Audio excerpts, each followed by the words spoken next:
On साईडला मारला दीपकच्या bat मधून याला चेंडू बॉल जाईल खणखरीत षटकारांसाठी.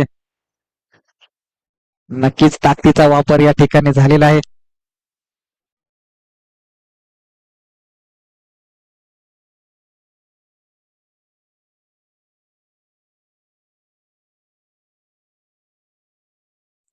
पुढचा चेंडू परत एकदा ऑन साईडला आणि परत बॉल जाईल खणखरीत षटकारांसाठी. या षटकाराबरोबर धावसंख्या जाऊन पोहोचणार 70. एक धावेची आवश्यकता. एकतर्फी मॅच फिरवलेली आहे ती कोहर संघाने.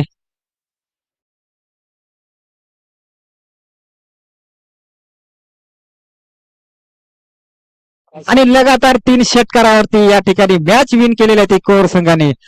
दुसऱ्या दिवसाचा पोल विजय झालेला संघ पेठ तालुक्यातील नावालेली टीम, पेठ तालुक्यातील छाप सोडणारी टीम कोहर टीम.